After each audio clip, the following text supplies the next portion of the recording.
1991 நடந்த ராஜீவ் படுகொலைக்கு அப்புறம் இங்கு இருக்கக்கூடிய பல்வேறு இந்திய தரப்பிலிருந்தும் தமிழக தரப்பிலிருந்தும் விடுதலை புலிகள் மேலும் ஈழத்தின் மேல இருக்கக்கூடிய கண்ணோட்டம் மாறியது அப்படிங்கறத நீங்க நினைக்கிறீங்களா? நீங்க கண்ணோட்டம் என்றது நாங்கள் இப்ப ஆங்கிலத்தில் சொல்ல போனா நரேட்டிவ் செட்டிங்.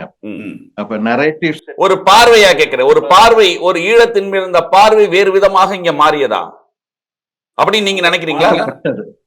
மாற்றப்பட்டது. தமிழர்கள் எங்கு பிறப்பினும் தமிழர்களுடைய உணர்வு எப்பவுமே தமிழை நோக்கியும் தமிழர் அறம் சார்ந்தும் உயிர்மை நேசவாதிகள் தமிழர்கள்.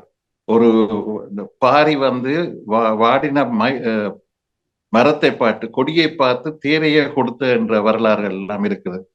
அப்ப அப்படிப்பட்ட ஒரு இனம் இவ்வளவு இனப்படுகொலை ஆக்கப்படும் பொழுது ராஜீவ்காந்தியின் கொலை வழக்குன்றது இன்னும் முற்றுப்பெறவில்லை. அது தொடர்றது.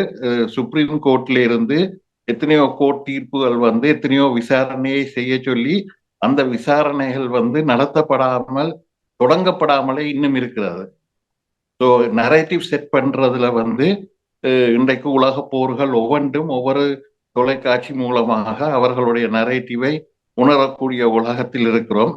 இன்றைக்கு ஏஐ போன்ற விடயங்கள் பல விஷயங்களை முன்னிறுத்தி கொண்டு வருகிறது. 91ஆம் ஆண்டு இப்ப இருக்கிற தொலைநுட்பங்கள் இருக்குமாக இருந்தால் அந்த காலகட்டத்தை அந்த நேரமே நாங்கள் அந்த நரேட்டிவை செட் பண்ணாத அளவுக்கு எதிர்கொண்டிருக்கலாம்.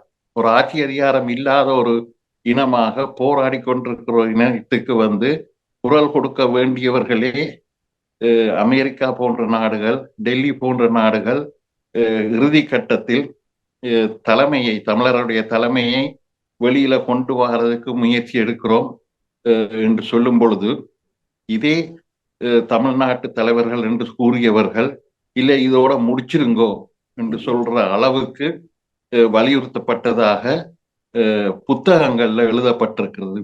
இப்பதான் அந்த உண்மைகள் எல்லாம் வெளியில தெரியுது.